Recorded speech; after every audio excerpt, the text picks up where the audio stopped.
your ball in the trees and then you live out the putt. But if you've got a little time, then come and spend it with us, 'cause now you're listening to The Rough Cut. Hello, and welcome down to yet another episode of the Rough Cut Golf Podcast after yet another momentous week within our great game. And hopefully, as the leaves start to fall, the weather begins to move in its wet grace, we can give you a lift to your eyes if you're watching on YouTube, and maybe to your ears if you're trundling along the motorway into work. Gents, how are we? I'm very good, thank you. Yeah, wonderful. Speaking of wet, yeah, we on the way home from our round. I was going to say a round of golf, but it actually wasn't a round of golf. It was 4 holes at North Manchester Golf Club yesterday. Me and Jacob have decided that in the UK, at least, the golf season is officially over. Yeah, we're done. It's grim, isn't it? Yeah. It was so wet. Yeah, didn't play yesterday. Tried to go for a walk with the dog, and that didn't work out very Yeah, do you well. want to tell us a story about how you bruised a part of your anatomy? My arse. Look, it is ours. Yeah, literally arse over a style. Plonked on my elbow, my arse, my shin, everything. Oh. Splintered in my hands. Ooh. Pride lost. Carly trying to remain upbeat. Do you know when someone has a good idea and the idea goes wrong? It's obviously going wrong, but they're trying to be positive about it. Like we were trudging through. It's like a 3-hour walk. After about 40 minutes, it started hammering it down. So the last third is when I fell over, and I'm now bruised. I'm bloody, and I'm soaked, literally soaked to the bone. And she's like, "Oh well, I'm having a great time. This is really fun. Oh, isn't the scenery nice?" Like me and the dog are soaked through. Oh my God, Murph was subjected to this madness. He looked like a rat, absolutely drenched. So yeah, that was our weekend. But there was also some really good golf on that we'll talk about in a moment, and lots going on within the world of golf generally. First of all, some housekeeping. We need like a housekeeping jingle. Let me see what's on here. Is there a...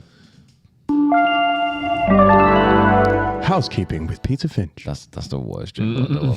I'm not happy about that. Right, we'll come up with a housekeeping jingle. So what we've got going on, the first of the Head Pro Series came out yesterday. There's me taking on Keo at the wonderful Woodall Spa. We won't give away the result just in case you've seen it, but we've got a Head Pro Series kind of going out every Monday for the next 5 weeks. We saw us go to 5 different courses in 5 different countries over 5 different days, taking on 5 different head professionals. And boy, oh boy, was it some golf. Yeah, golf was had. They were very popular when we did them a few years ago, so we've come back with a full-on series, put a lot of thought and effort behind them, so hopefully they will come across as good as they felt like we were filming and when we were playing. So if you've not checked the video out, go ahead, and in the next 5 weeks you're going to have lots more. How are the crowds this time around? Because the first time, obviously we were blown away by how many people came out to watch the first time. Was it more this time around? Yes. Yeah, it's great, isn't it? It was... I don't know. There's always a little bit of a nervous moment when you put out like a call for people to come watch. Yeah. And it's like, you're 8 years old and you have a birthday party and you invite everyone and you're kind of worried that no one's going to turn up. Apart from that kid you don't like. Yeah, sure. Happened to me once. I can imagine that, actually. Yeah. I'd be on edge about coming to your party. Well, it ended up me and my mum watching the Lord of the Rings Extended Edition. Sounds good. Yeah, no one else came. That sounds like a good pie. Well, it was very good. I enjoyed it. Let's watch Lord of the Rings with your mum. Oh, she's so knowledgeable. So, yeah, the crowds were good. Off on that tangent.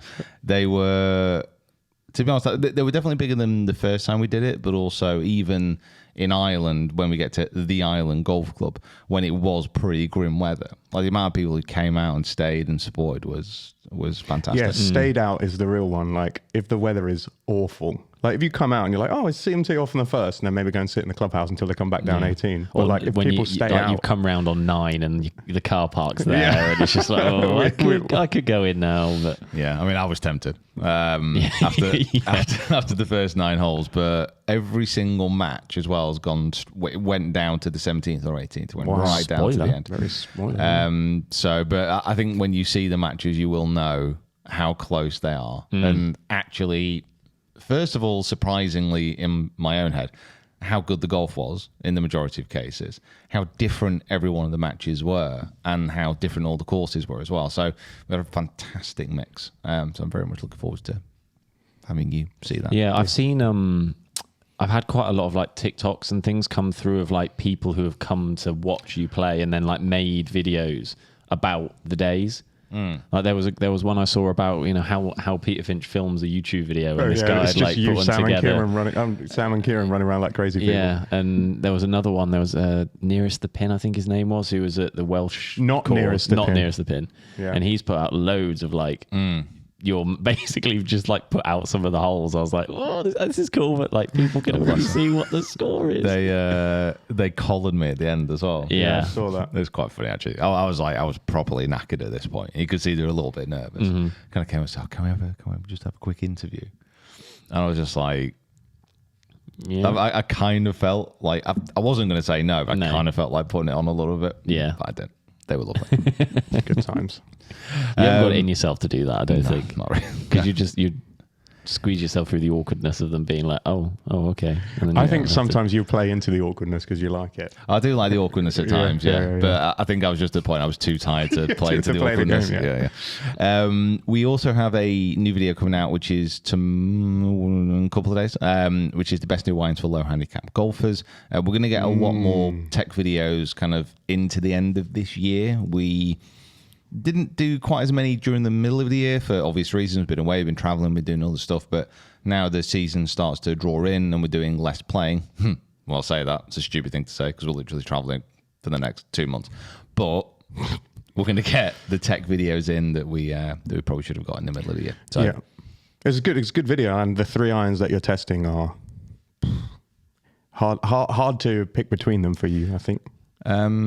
I don't know what spoilers we're going to give. Like, if you're a low handicap golfer and you want some new irons, make sure you check this video out. And then if you're on the precipice, the cusp, you're dangling onto the edge of mid handicaps and you're ready to fall into those low scores, give it a watch as well. Yeah. Even if you just like nice, shiny new things. Yeah, I was going to say, if you want to just spend $2,000 on some fancy sticks. I mean, to be honest, if you want to help us out, even if you don't play golf, and just you've watch it. you've somehow just bloody watch it. Send it to your mates. managed to listen to this, you just get everyone watching it. Yeah. Let's get it to 1 million views. Yeah. That'd be great. Listen, it took me ages to make it. Why not? You know what? Somebody watch it, please. Why not? Talking about travelling and things that we are doing, we are heading down to Wentworth today. Well, the south of England in general. Does Wentworth count? Is it south? South of here. It's What do you mean, does it count? Is it south? Is it in Surrey? Yeah. Yeah, I guess it is south. Yeah. When you're from up here, everywhere is south, isn't it? Well, yeah. Well, you're from the Midlands, right? Yeah, it counts, yeah. So there you go. So there's the grey area. Jacob's from Hereford. Hereford doesn't count. No. As anything. He doesn't know what it is. Herefordshire in a really weird spot. Right. If you've never been to Herefordshire, lovely county, but it could quite easily, if like someone invaded England and they were looking for everywhere, Hereford could probably go uninvaded. They'd be like, nah, there's nothing there. Yeah, they'd be like, what's that? Apples. What's that? And it's just Hereford. I'm from Hereford and I approve this message. Yeah. Like people in Hereford could literally live through World War III and not know it happened. Yeah. They're just doing their own little world. They're just listening to Ellie Goulding, doing the pub quiz podcast. Yep. They're having a great time. They're all just listening to Ellie Goulding all the time. Is there anyone else from Hereford I can think of? Watching Connor Wickham banging some goals. The guy who still going? the guy who did Kermit, isn't he from Hereford? Frank Oz. Yeah. There we go. Yeah. No, he was the voice of Yoda and Kermit as well. Yeah. Wow. There you go. There's a lot of stuff. See, there's even less people that come from Preston. Speaking of Hollywood movies, he just said Yoda. Speaking of Hollywood movies, just before we go to Wentworth, we're actually going somewhere else. We'll get to Wentworth and we'll let you know who we're playing with because it has been announced.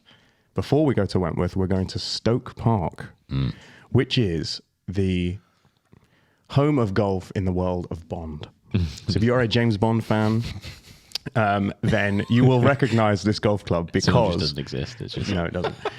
If you are a James Bond fan, you'll recognize this golf course because it is where Sean Connery plays against Ulrich Goldfinger in Goldfinger Yep. in a match play showdown for a gold bar. Yep. And Pete is playing for a gold bar. And we've actually got We've actually found a Bond supervillain to play against. I was going to say we've got a world takeover minded Yep. villain for you to play against. Wow, yeah, I didn't see that going, but thanks for spoiling that surprise. Kim Jong popping up on the first hole. Wait, yeah. You thought Donald Trump was good on a video. You wait till you see this Wow, one. crikey. wait until you see you've got Odd Job coming.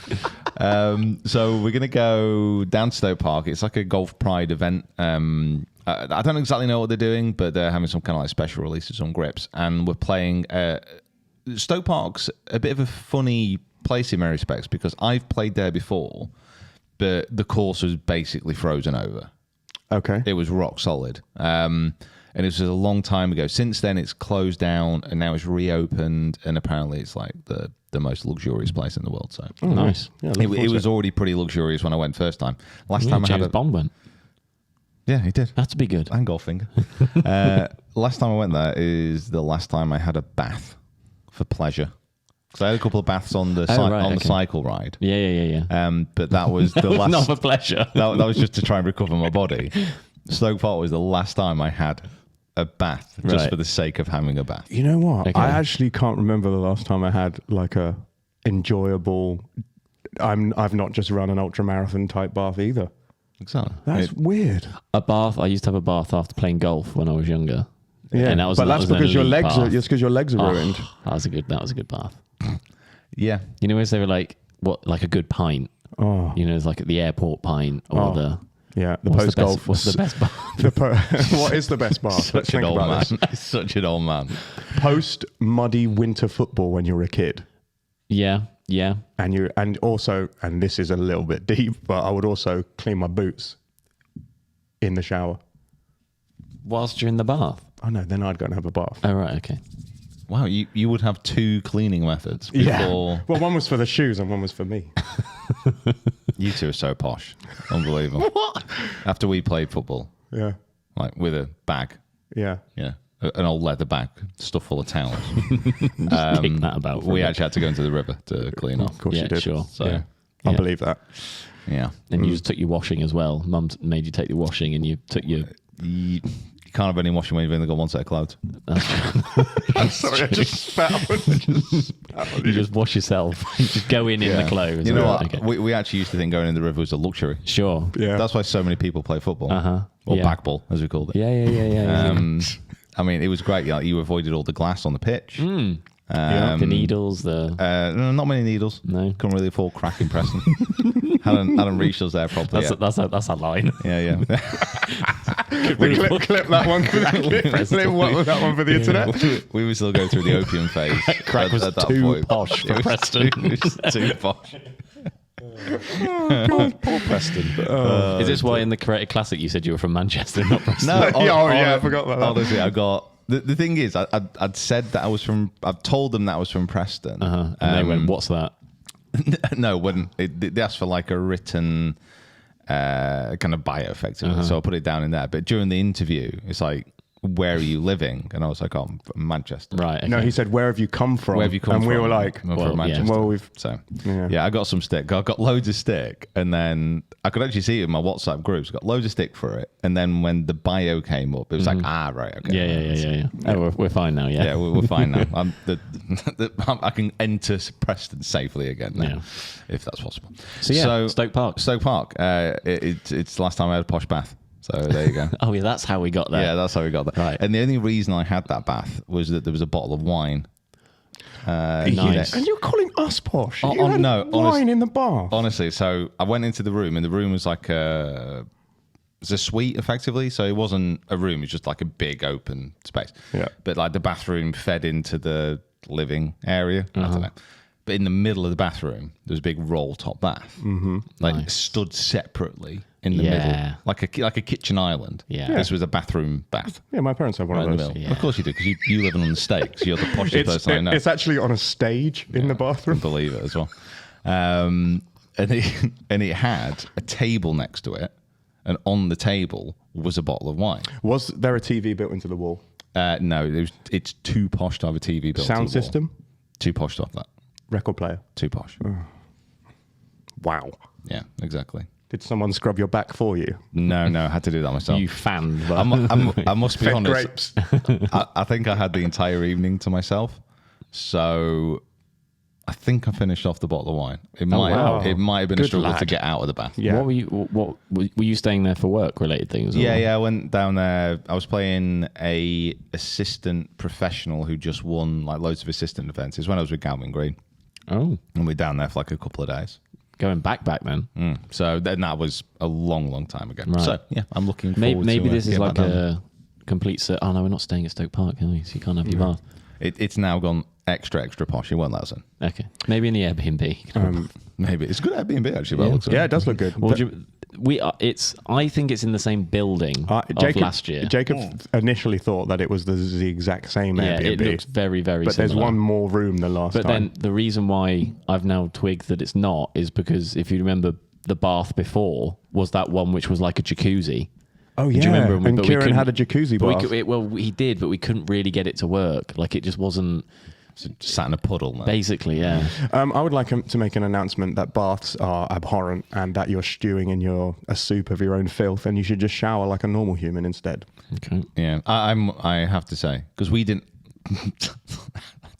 bath cast. I am making it sound like I came from proper poverty, and I'm really not. I had a very happy childhood, mum, dad. If you're listening, love you lots. Yeah, you're welcome for your grill. But we never had a shower as a kid. Like we literally, we just had a bath. So I don't mind a bath. no, having a shower is so much better, and it's so. Oh, yeah. I mean, I don't want to be too utilitarian, but it's so much more efficient. as Sure. well. Yeah. Yeah. Like, no time for baths. And we had anymore. a shower on the ground floor, and then we had a roll top bath on the middle floor, and then we had a normal bath on the top floor. So posh. You're so posh. I'm only just starting to realise how posh you are. What about you? How many baths did you have? We used to, in the house we moved from recently, we did have a roll top bath at the top. Yeah. How many? Just one. How many Just one. showers did you have? We had 2 showers. Yeah. This guy's like, we had a bucket and a sponge. But the roll top bath we used to have was just like, I don't know, it wasn't plumbed in or didn't work. Like, so it was there in the middle of the room, but no one used it because we just couldn't. I don't know. That's the height of posh. How many roll top bath? Yeah, moments don't you even use it. Yeah, Just a piece of I use like, this. art. I So we use just this. used the other bath. I use this Lamborghini as a clothes horse. Yeah. It was like a display. And it had like the big taps, Yeah, like that's- big yeah. thingy taps. Yeah. Anyway, mum, dad have a nice shower now. So Yeah. It was This is the actually weirdest- It this was is- actually the bath from Harry Potter and the Prisoner of Azkaban. Yeah. No, Goblet of Fire. Sorry. It had an egg in it and a ghost. Yeah. Anyway, And Cedric Diggory. R.I.P. we started talking about Wentworth, and then we completely lost ourselves did. on bars. Yeah, Who are you playing with? I'm playing with. Well, we'll get on to one of my playing partners actually shortly. But I'm playing with Billy Horschel, Yeah. friend of the channel. Yeah, love that. So that's going to be just generally. We're just going to have a nice day. Yeah. So if you are wanting somebody to watch in the afternoon wave tees off at 1:30. So if you do want to follow us around, it's a shotgun start. No idea where we're starting.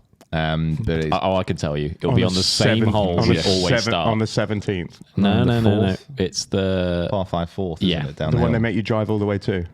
Oh no, I it's walk, not too but- bad. You want to tee off on the first? Yeah, but like, I mean, there's a hierarchy as far as like the celebrity pro. And we're not near the top. I'm gonna say that probably like a Rory. The or list, someone Bale. we will tee do off on know, the don't first, we? yeah. The list on that post, I'm fairly sure. It tells you what hole. Yeah, yeah. On Because we Billy's- were low at the bottom as well, so I reckon we're going to be about 16, 17. I mean, coming around to the 18th is probably coming around to the 18th early is cool. Yeah. Yeah, we don't want to come there last really. But then it's always the way with the shotgun start is because obviously then where you're going to finish. So if it is 17 and we are finishing on 16, that is what the par 5. No, par 4 short par one. 4. Yes. 16's not an awful one to finish on because that's right near like the bars and the food trucks. Yeah. So everyone will be a bit lively. It's not great. Where we're starting. We're starting on 18. Oh, are we? We're starting on 18. Oh, right. Okay. That's Yeah. actually fine. Yeah. That's actually really good.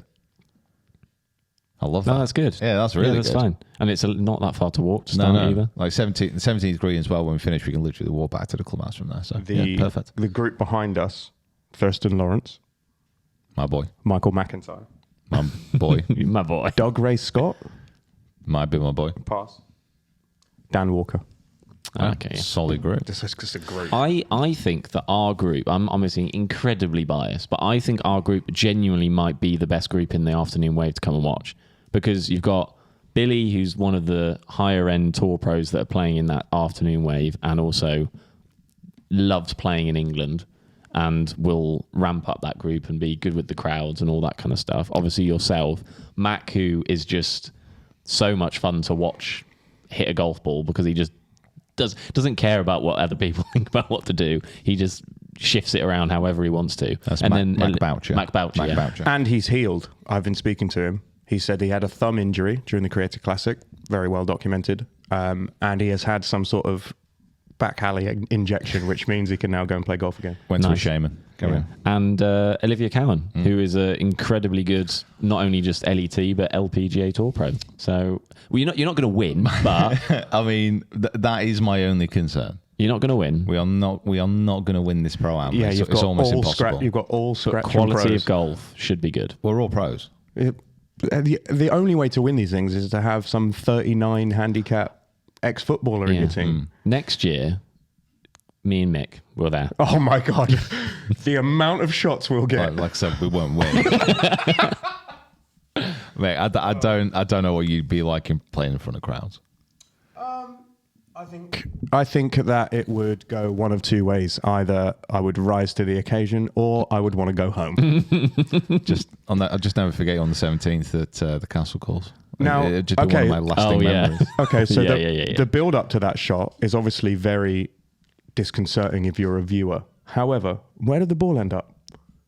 Oh no, it was good. It was fine. Like I just had to But censor myself. I felt the anxious energy. Yeah, just it was exuding. like first time to St Andrews, playing a golf hole that is hard. After you three had all hit the green in front of 20 people, Yeah. I was like, okay, I just need to take a deep breath. Bit of a fishing story. It's about 12. Anyway, Still. It's going to keep getting bigger and bigger. the ball hit the green, so Yeah, it it's, did. it's doable. Do you reckon you could get invited to the Ryder Cup? Technically, You can. technically, as a wild card pick, You could get picked. a captain on either team could pick literally whoever they wanted to. Is there really no... Yeah, Like, is what are it the that, is rules? that broad? You can just... Yeah. Oh, wow. As soon as you get to the wild card picks, that's literally anybody. Yeah. Because Tom Holland, we're back to Wentworth. Tom Holland on the 18th at Wentworth tried to hit driver off the deck onto the green in front of Podrick Harrington, and Harrington said, "If you get the ball on the green, I'll take you to the Ryder Cup." Yeah. No, So yeah. technically, you can be Spider-Man and go to the Ryder Cup. When I played with Luke Donald, he said he'd think about putting me in the team as well. And Yeah. guess what? Didn't Didn't get the happen. call, did I? Eh? Luke. Well, this time around, we've got to go to the US. We've got to beat them at one of the hardest golf courses in their entire country. They might need you. It won't be hard. No, No. easy win. It's one thing I'm concerned about. Two things, slightly off topic, about the Ryder Cup. Beth Page is notoriously one of the hardest courses in the world. But the US team always make the course as easy as possible and cut the rough as short as possible. So their bigger hitters, their bigger players can just bomb it everywhere and just like gouge onto the green. Like they've done this consistently within the last few years, and the European team have done the opposite. They made the course really tight, thickened up the rough. It's kind of a thing. So I kind of feel that they're going to take Beth Page and rip its teeth out a little bit, but then also like with the crowds, I'm a little bit worried about it might go a bit too far. OTT, yeah. But do we not have long? We got long people. We got Rory. We do. or do not have Rahm, depending on. We do. It's, Yeah. What they're starting to do now is, from a stat standpoint, they can look back at previous years, and realistically, most often the home team will win, and more often than not, the home team in the US standpoint will make the course long and short, long in distance but short in rough. Right. Okay. And Europeans will make it shortish in distance but very tight and very penal if you're offline. Yeah. I don't know why my brain went to Ryder Cup Probably because of the Solheim Cup we has go. just happened. There we go. Now, the Americans, spoilers if you didn't watch it this weekend, the American team did win. There was an inkling of hope going into the kind of afternoon-ish of Sunday, but they were so good. They were so much longer and closer to, they were just better than us. Yeah, I think from the very first day, there was leading 6-2 after the first day is a real kind of sign of intent. Yeah. It's a long way back from that. And Europe never really kind of gained the impetus. It was 10-6 going into that final day of singles. And it was just, I don't know, it just never seemed likely until literally the last 5 matches were either tied or Europe were up. Yeah. But Europe need to win every single one of them. And it's just not going to happen at that point. If it would have happened, it would have been the greatest Solheim comeback in literal history. Yeah. It would have been unbelievable. But like you said, the American team was just too good. There's always, I always feel like in every Ryder Cup and every Solheim, there is an hour and a half, maybe 2, where it does seem to look like it's the tide is turning a little bit, or it might happen, and the improbable is gonna come to fruition. But I genuinely felt like at a point, like it did really feel pretty good. Like it was looking solid. All the players that were coming in those final 5 groups were either up or playing really, really good golf. We turned over some matches that we had to. Celine had knocked over Lexi when she was 3 up. But then, the Americans did a similar thing. Laura Coughlin, who was unbelievable in her rookie Solheim, I think she didn't lose for the whole week, turned it over on who she was playing. I think it was Maya Stark. It was, just unbelievable to watch, really. I really enjoyed it. I thought it was great. The first day was a little bit of a kind of mute point because they had the real problems with the travel and getting the fans in. Yeah, the first tee was very weird. Talking about the crowd being like, the extra player on the team. It didn't feel like there was anyone at the first tee. Well, I remember us turning it on, and Sarah Sturck said like, half an hour till the tee times, and the seats are filling up. And I sort of made it like in jest. I say like, if it was the Ryder Cup, they'd have been filled up 3 hours ago, and they would have been filled up in the Solheim Cup. It's just that no one was there because they didn't have any transport. It was very bizarre. Apparently people were paying. I think they paid $30 for like advanced parking. Pulled up, started to wait in the queues to get in early so they could be on the first tee, so they could fill the course up. And no coaches arrived. And nobody was there to actually transport them. So people were just stuck there for hours. Apparently not much access to toilet facilities or anything like that. So it was all a bit of a nightmare, apparently. I think with things like that, the setting the tone early with the crowd and getting them in and getting them engaged is very, very important. And I was lucky to go to the Ryder Cup last year, and that was my first experience of a Ryder Cup. It was incredible. Like that first tee shot when it's rammed, everyone's kind of like slightly dazed and confused because it's so early, but everyone's massively up for it. It's fantastic. You're talking about like setting up the course to favour the players in your team or the home team. Maybe the transport debacle was a play by the US team to not have any travelling fans on the first tee for the first day, because it worked. They won 6-2 on the first session. I mean, potentially, but you could flip it to say that I'm always conspiracy theories always. That was the tamest like the crowd was the whole week. So from a European standpoint, like I would have taken that as like they needed to take advantage of that because it wasn't so intense. Or I mean, the Solheim Cup crowd, the even the commentators and the pundits were saying like it isn't as feisty and it isn't as. But in a good way, because it's just kind of a little bit more, welcoming of all the golfers. And you still do get that in the Ryder Cup, but there is going to be talking points about, especially this New York crowd going into the Ryder Cup next year. But I think, to me, that first day, and even at least that first session where the crowds were down and they had an opportunity to kind of just play golf and not worry necessarily about the crowds getting on top of them, that was the time to like strike. And then again on the second day, they both sessions were 2-all. They didn't win a session. They didn't really come through. It was only till, like say, with the singles that they started to kind of make a bit of a move. But there you go. It was to win for 4 in a row, and no one's ever done it before. And there's a reason, because it's quite hard. Yeah, the final day resurgence led by the one and only the legend that is Charley Hull. Yeah, she's carving out a reputation. Let's put it that way. I think some people are on board with it. Others might not be too keen. But I mean, I know Charley a little bit. We have filmed with her. I've met her a few times, and she is. What's the best way? She's very much her own person. Is the best way of describing it. Which in most cases is brilliant, especially for a golfer as well. Like it's what you want. You want these individuals within the game. I think like a lot of it has been made about the fact that she's just like she's smoking on the course. Yeah. Like almost like too much. Like it's the most incredible thing that's ever happened in golf. I mean, what she's doing has been Ripping darts. what she's doing has been done by golfers of, the highest standard for hundreds of years. It's just not the modern thing, is it? It's just not it's the only because it's only athlete one. Yeah, it's only because like we now are used to seeing highly honed Ronaldo type athletes who, and she obviously is very good and she practices hard and she works out in the gym. She does all the stuff she has to do, but maybe that's how she relaxes and gets herself ready to compete. It seemed to work. She beat the world number 1 in singles. Battered it. Yeah. So listen, golf, what you're saying is exactly correct. Golf needs characters, and she is a character, which she backs up by being incredible at golf. That shot she hit to close out her match on the par 5 was unreal.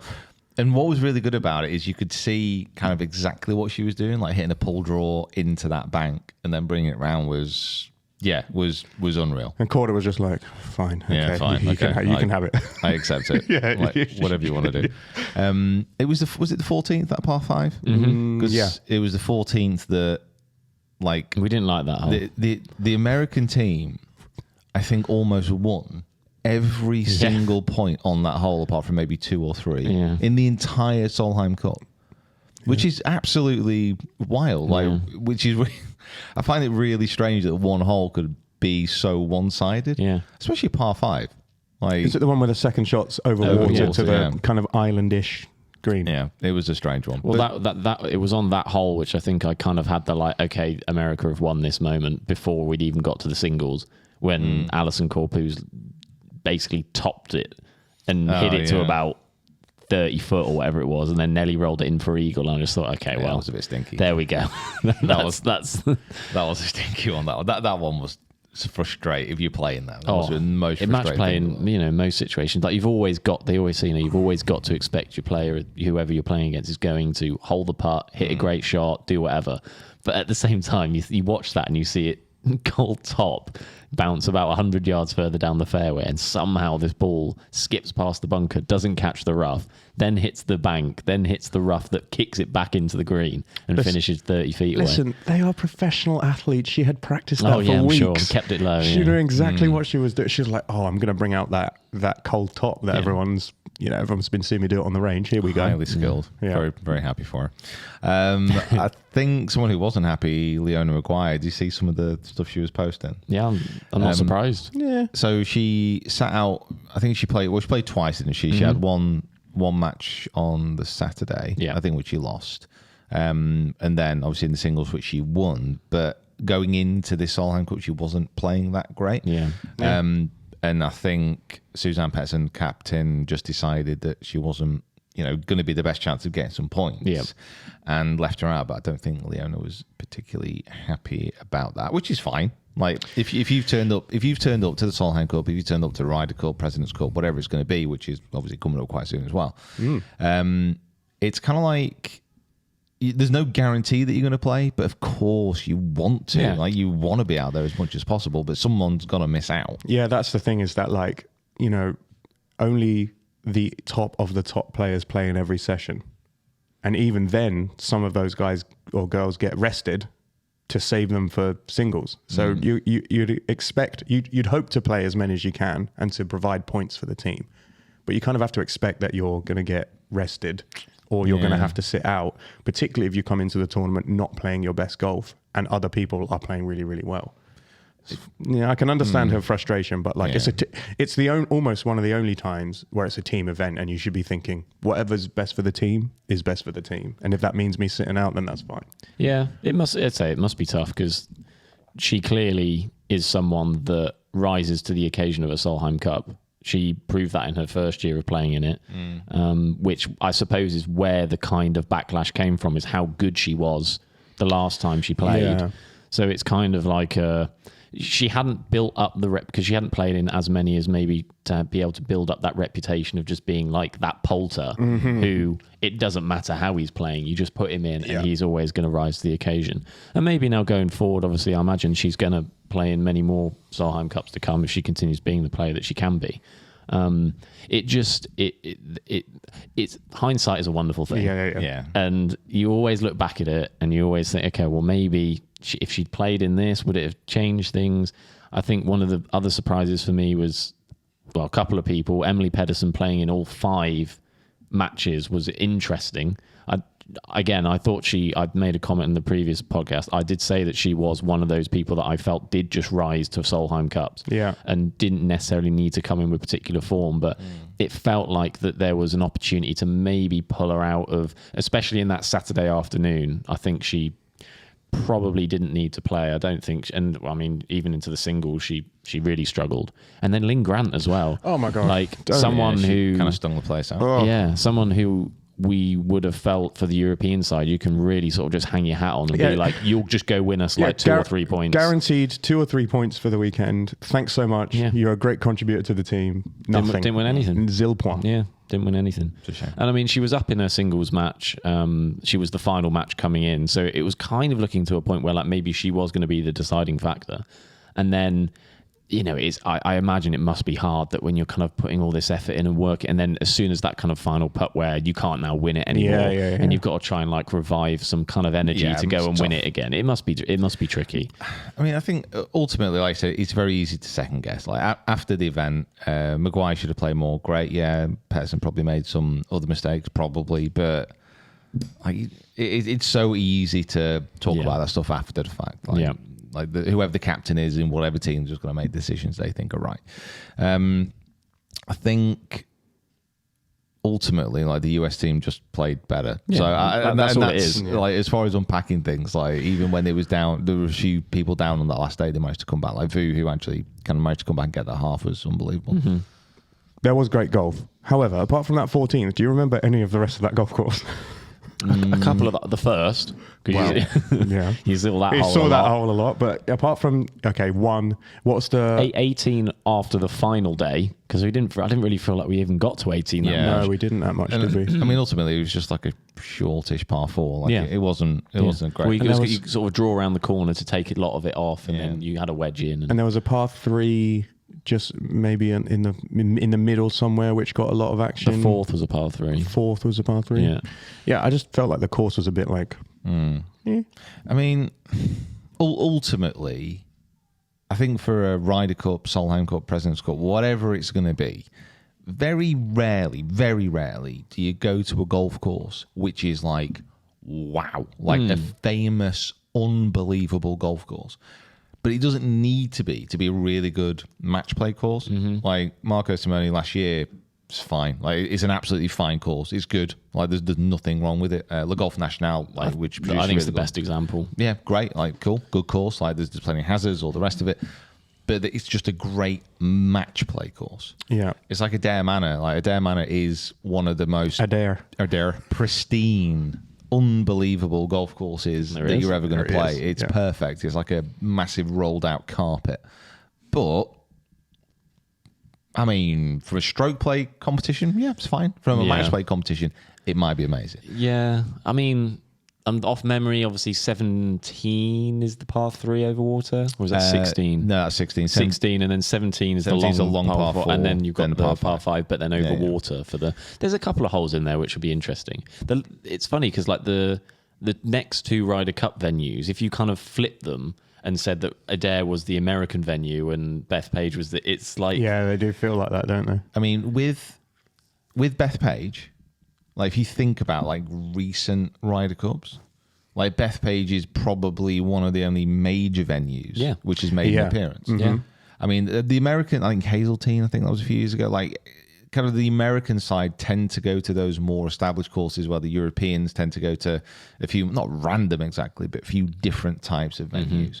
So yeah, it's just an interesting kind of venue choice. Ultimately, it comes down to who is going to slip a brown envelope across the table, I imagine. I was going to say these clubs must pay like a bid. A bid. Yeah. To bid get chosen. to get chosen for these tournaments. So, maybe Marco Simone did a great job. I thought the course was very good and it looked great on TV and it played really well and it was good for drama. Yep. You know where the next Solheim's going to be in Europe? Talk to me. It's Netherlands. In the Netherlands. Oh, yes. really? Yes. That'd be good. That'll be good, yeah. By the way, that's somewhere which I think we need to go. Like the links courses in Holland Netherlands? look unbelievable. Oh, really? Yeah. Okay, we're off to the Netherlands, everyone. So anyway, And you heard it here first, Peter Finch playing in the European team at Adair Manor, thanks to whoever the captain is, handed over. Is Luke Donald going to do 3? I think JP gets his own pick, so you could be in. Oh, get in there, my son. maybe. While we're on this conversation about courses, I think we do need to cover the Irish Open, which happened on DP World Tour, which was at Royal County Down. Now, there was more heartbreak for Rory. It's kind of like that. For me, I feel like Rory's story arc is going to get him turning into a supervillain quite soon. Because his heart must be smashed into so many little pieces that it's going to be hard to put it back together again. Yeah. Like one day he's just going to wake up and, don't know, get a nuke through the black market and just threaten everyone until they give him a major, I think. The Irish Open was at Royal County Down. Now, we're talking about courses that are unbelievable, that are very rarely visited by tour venues for a few different reasons. Royal County Down, I must be honest, I've played there. Clank. Oh, yeah. And I never would have thought that the Irish Open would go there. Really? Yeah. That's interesting. Oh. So It's a royal course. Very in County Down. No yeah, less. it's very fancy. I think so this golf course, I loved it the first time I played it, or the only time I played it. However, I do want to go back and play again because ultimately, the first time you play Royal County Down, it can turn you against it very quickly. One of those. It's got a lot of blind shots, and as a golfer, like if you've played golf for a number of years, you'll kind of know that if you go to a marker post on a fairway, you can get a sense of like where the hole's going. Mm-hmm. Oh, I can sense it's just going a little dog leg to the left-hand side kind of thing. Oh, a little to the right. Oh, it's going to go downhill. Oh, it's going to be there. You kind of understand. You get to know what's going on. Mm-hmm. At Royal County Down, you see like a marker post up on the hill. You think, all right, it's going to go a little bit to the left-hand side. Hit a perfect drive. You get up there, you look over the hill, and there's just like a sea of gorse bushes there. And then you look at like a diagonal, like right angle to your right. You're like, there's the there's the fairway. hole. Oh, my Yeah. God. And you're like, right, okay. Yeah, that's... And that happened to me about 3 or 4 times. I'd hit perfectly good shots and just literally couldn't find my ball. Right, Over okay. it. Heartbreak. So, I kind of thought, like, realistically with tour venues, they hate blind shots. Like, hate blind shots. They veer away from them at all costs. Yeah. So, for actually go to Royal County Down was, I think, a real move in the right direction, real plus. Do you think that the big tours should go to more courses like that? More courses where there's A top 10 in the world course. Well, drama and, weirdness and, a little bit of nuance to how the course gets played instead of the just like mash it and then chip it out type job? well, I'll tell you what, Mick. Talk amongst yourselves while I just get the top 100 courses. Shall we go in Europe or... Let's go in Europe, yeah. In Yeah, Europe. think of it as if it was like a DP. Okay. Because this is something that I think maybe the DP World Tour could really try and hone in on, is saying, let's go and play our events at the best courses in the world and give people another incentive to go and watch the event. Because I think a lot of people probably would have had more desire or thought to turn on and watch it, albeit Rory at the top of the leaderboard would have definitely helped. But to see those pictures and the shots of Royal County Down and how unbelievable it looked, like yeah, I mean, for me, I think they definitely need to look at going and playing at some really, really top golf courses. I think that the issue again, it does come down to money. Yeah, And of course, yeah. and like who sponsors As does are everything. and where it's going to be. So you have some. I mean, if we stick to, let's say, continental Europe. Okay. By the way, good luck with those. Yeah. Some names there, brother. Also, talking about the Netherlands, 2 of the top 3 are already there. Yeah. We need to go. Exactly. So, I mean, all these courses which are here. I mean, Lofton's at Hey. number 4, Oh, for yeah. example. Could you imagine them getting them all up there? Oh my god! That's the only other thing that's a concern. Wow. Is that like some of these courses, yes, they are incredible and they look beautiful, and the players would probably have a great challenge going around them.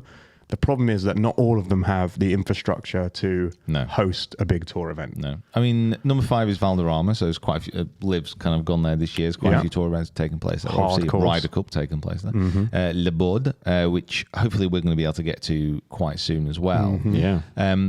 But there's so many courses here Hamburger Falkenstein. which look like unbelievable. But as you mentioned, because of the infrastructure there, they're never going to appear. But it's one of the things which I think a lot of people do get slightly confused about is that the tours go to the best courses. Yeah, And it's really, really not the case. it's not. It's really, really not. It depends on location. It depends on money. It depends on sponsors. It depends on scheduling. Scheduling. Have another go at that? Scheduling. Okay. Which is why the majors are also seen in and held in such high regard because they are at the established, incredible, beautiful venues for the most part. Like Yeah. the USPGA just get a little bit rogue every now and again. But for the most part, those are the best players at the best courses for the ultimate prize. Yeah. Like week to week tour venues. I think if they can find a way, especially the DP World Tour, I think if they can find a way to get the best courses on the rotor on the schedule, because it will make players want to come and play in them. Yeah. I mean, look at Brooks Koepka. He's playing in Dunhill because he wants to go and play St Andrews, and he wants to go play all these courses. It's his favourite course in the world, and that's the only time that he's outside of Opens every 5 years.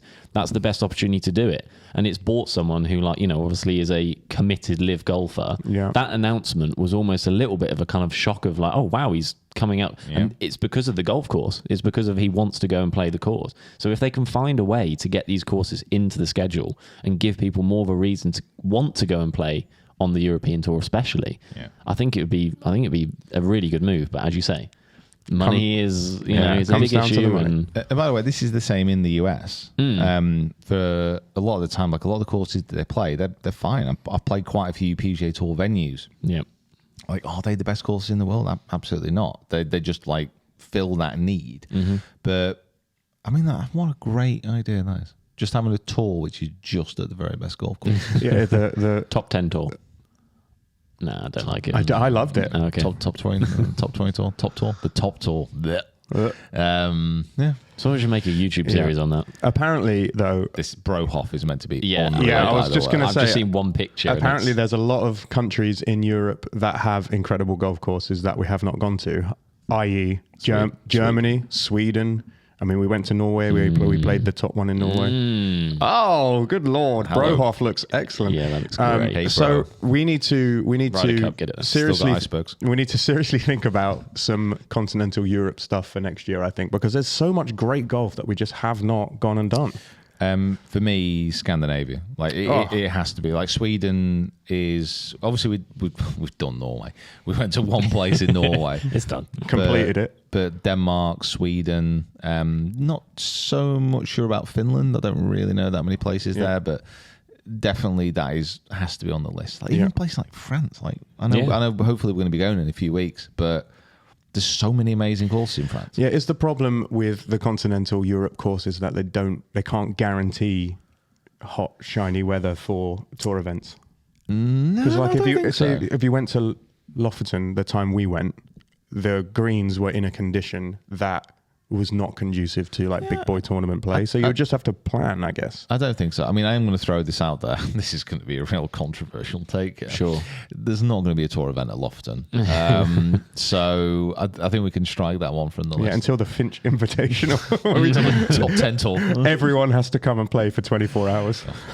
Whoever survives. You've got to complete 4 rounds in 24 hours. Oh, God, it's doable. You just can't sleep or leave the golf course. I think... Yeah, it's tricky because especially, I mean, when we talk about going places as well, mostly in continental Europe, once you go to Spain, Portugal, it's a little bit different, but all the venues that we've looked at there, really, we need to go there in the summer. Yeah. And as soon as the summer comes around, we're kind of in the UK for most of that time. Yeah. So that's the difficulty there. And to get to all these courses, obviously, it's all about the timing. Sure. Anyway, Yeah. let us know. Let us know what kind of courses you think we should be going to see. Yeah, and if you're listening and or watching from a country that you think has great golf courses that fly under the radar a little bit, please comment below, send us a message on Instagram or whatever, let us know, because we do want to come and play some places that maybe don't get seen as much as the others do. So let us know. But the original start of that conversation, Royal Countdown, looked right. amazing. Was an actual real test for these players as well with the weather conditions, because it was a little bit wet, it was a bit blustery, it wasn't the warmest. Rasmus Højgaard shot 6 under on the last day to come through and win, which was incredible. Of course he did. Joint best score of the day, I think. Is that not even close to a course record? I'm sure I was quite surprised. I can't remember off the top of my head, but I'm fairly sure it was not that. It was like a 66 or like a 65 or something. Well, I know, which kind of proved how tough that course is. I think there was him and I think Walker on the last day shot 6 under. Yeah, it's like Jimmy Walker. That is a throwback. 66. Jimmy Bruin in 1939. Ultimately, though, I imagine that whatever the low score was this week, that would have been the new course record. I don't know this for a fact, but I'm sure they would have put some new tees in for this event. So he shot 6 under, came through the pack, unbelievable. A couple of chip-ins as well, which helped. A couple of hole outs, yeah. Rory... Oh, don't. Now, it has to be said, that Rory, in this kind of situation, obviously he's won everything, really, within the game, apart from the Masters. Yeah. So you would think that maybe the pressure isn't quite as on, but this is the Irish Open, but it's in Northern Ireland, grew up only an hour away. Had the chance to win. He was 4 clear at one point in the last round. I don't massively feel he did a lot wrong during this round. He had a bogey late on, was it 16, 17? But then he had an eagle putt on the last after an amazing tee shot, wonderful approach, and he lipped out to get into the playoff. So it's not like he did a lot wrong in this regard. Yes, he could have had a few more birdies. That's easy to say. But Rasmus kind of came through and won this. On a golf course like this where scoring actually was quite difficult. He's made like 6 under around that golf course on a final day in unbelievable golf. Yeah, so I definitely feel that Rasmus kind of came through and won, but at the same time, a player of his pedigree should be able to, and a 4-shot lead at one point. It's just not good It's enough. not like he shot 2 under. He didn't. It wasn't like it was like he just went backwards. He just lost out by 1 to someone who shot 6 under on the day. I don't know. It's kind of. It's just. It's just so. It's sometimes it's just really, really hard to watch because the thing is with Rory, and what I absolutely love about watching Rory is it's not like a vanilla blank stern-faced tour pro that you never know what's going on. Like, he's obviously a world-class player, and he shows his emotions. Like, if he's disappointed, he's disappointed. If he's happy, he's happy. You are invested within his round, which is why so many people love to watch him play. Yeah. But when you love to watch him play so much, and when he is just like constantly not falling short, but just like falling at the last hurdle, effectively. Like, sometimes he's not doing a lot wrong. Other times he makes a few mistakes, but it's golf. Everybody does that. It's just like, he's just at the last minute, you're like, just do it. Yeah. It's just not quite there. And you can just see how much it's hurting him. And I don't like to see people being hurt. You know, I've said hundreds of times on this podcast my feelings about Rory and my feelings about his inability to close out tournaments where he is leading by sometimes a long way before, you know, the inevitable now downfall where someone else comes and takes the trophy off him at the last minute. I've spoken about it at length about how I think he's probably never going to win again. I think most likely, I mean, a major. I think most likely next year. Yeah, you got to think about retiring at some point. If you just, You're no, I'm kidding. No, but he does have to do something, right? Something has to change in the way that he is approaching his life and his golf to make it possible for him to close out tournaments again. Because currently he just cannot do it. Someone can come from 4 behind, obviously have a great final round. Someone can come from 4 behind and swipe the rug from under him and take the trophy home at a tournament in your own country in front of your own fans where everyone wants you to win. Something has got to change because he just cannot finish. I mean, I think so. Yes, but at the same time, like a resounding not quite. So A resounding not quite. Yeah, commitment. The problem is with Rory is like he's so consistently up near the top of the leaderboards, and he's so consistently like putting himself in position. It's not like his overall approach or game is wrong. It can't be because he's in that position. It's just like closing it out. Yeah. And golf is obviously a very, very hard sport to win. Like if you take people like Tiger out, and if you take Scotty Scheffler out like the last year, people don't win that often. Like that's not normal. Like I think we do get still even now a little bit of like Tigerification on what people should be doing, and that's trademark now, so you can't use the word Tigerification. Tigerification Came up with by Peter Finch on the Rough Cut Golf Podcast. Thank you very much. Sunday Red, if you want to get that off me. Tigerification. So like we get this like I think false perspective on what players should be doing or how much they should be winning when in fact golf is the hardest sport to win at, especially at this level. But I do take your point. You're right to say. I think you kind of what constitutes a good season for Rory. I think people kind of rely on the fact that he has to win like 5 times or something, and that if he doesn't win, which winning 5 times on the tour is really, really hard. It's just that Scotty's done something ridiculous this year that just almost makes it feel like, you know, anytime whoever is the best person or the best golfer in the world at any given point, Rory for some reason is just immediately held in the same regard of like, well, he should just be doing the same thing. Out of a place of because people want that to be the case, And because he was that. yeah, That's the problem. I mean, to an extent. Like to an extent, he won his majors in pretty quick succession. Maybe take out the Open, which was like a couple years after. But he has still won 4 majors, which for anybody is an incredible career. It's that thing. I'm not taking away what he has done. You're like going into his trophy locker and taking it all away and saying, you can't do this anymore, Rory. It's time to retire. No, I'm absolutely not saying that what he has done in the game is incredible. I'm a massive Rory fan. It doesn't sound like I am, but I'm a big, big Rory fan, right? I just think that if he... Clearly, this is the example. I'm an Arsenal fan, right?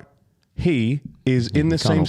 He is in the same situation that Arsenal have been in for the last 10 years, right? Is winning the League Cup enough for a team that has a history of playing beautiful football, dominating teams, going out there and like closing out tournaments and games where they're not expected to win, they just find a way to win? Is that enough? No, definitely not. For Rory McIlroy, is winning some, winning the race to Dubai every bloody year because you play in, the weird events and do well enough that they give you enough points. Is that enough for... He's ranked number 1 the race to Dubai this year. Yeah, of course he is. He's played twice or something on it. Like, is that enough for someone who has a history of playing incredible golf at the hardest courses in the world against the best players in the world and finding a way to win in that period that you're talking about? He was, if you saw Rory at the top of the leaderboard after day 1 or day 2, you were like, oh, cool. I'm fighting for second because he's going to win. That is not the case anymore, so something has to change. We got rid of Wenger. He clearly was at the end of his time. We got rid of all those flashy boy players who thought they were going to be, the next Henry. You're not, right? Something has to change. He has to make a change in order to get back to where he was. So you're saying that he needs to hire Wenger as his caddy, basically? Listen, something needs to happen because he cannot do it without it. Well, Rory, still keen with the faith. I'm the only person left in the pews, but I'm still there. What season would it take for you to think, right, he's back now? Like, what would it need to be? Like, if he just won the Masters and then didn't win, is that good enough, or is that? Well, then he won a major tournament. Is everyone there? Yeah. He won the Masters. Right, so he could win the Masters and then miss every cut, but that's good now. He's done the thing that he hasn't done. The Masters is a tricky one because if he ticks off the Masters, he can literally go like that. But if he wins the Masters, that's a career Grand Slam. Yeah, so he's amongst the elite of the game. Overtake Koepka, back to wherever Koepka is. And, that would be great. But what I want to see from him is like... We get it. We get it. Okay, we understand. We get it. Imagine that I've said it all again. You hate Rory. So... After all of that, comment below if you also feel the same, because I know lots of people feel the same. Rory, keep going. I really need to go now, but we're going to touch very quickly on the Pro Tour Championship on the PGA Tour. Pat Kazaya won, great, good for him. Who? Wow. But Brian finished T13, which is what we're really great. Yeah, that's very good. Well done, Wes. I always associate Pat Kazaya with whenever I used to play like the Tiger Woods games or like the video games growing up. I think Pat Kazaya must have just like ticked off all the boxes of like, yeah, you can use my name forever. And he was always at the top of the leaderboards of every. I don't know why. That's the only reason why I know his name. The only thing with like, and this is not to diminish Pat obviously winning. Great win, and it's obviously it could be career changing to win again on PGA Tour. It's been a while since he's won. It's just these fall series events. Like even from a PGA Tour perspective, like they understand that so when it gets to this time of the year, between now and realistically January, kind of like maybe February, kicking the heels a bit. I think with the President's Cup in this time period as well, that's not helped as much because even last year, I think like Morikawa and Scheffler won in this time period. I think Morikawa won the 3M, and obviously they're now going to be focusing on President's Cup, which also I'm very much looking forward to. Hopefully, a continuation of team golf is good. Yeah, we'll do a little bit more Presidents next week. Absolutely. Right. Okay. I'm gonna cap this and go. We're going to Wentworth now. Basically, guys. Thanks so much for watching. Thanks so much for listening. And that's it. Abrupt end to the podcast. Yeah. No outro music, just hard cut. See you later. Bye. See ya.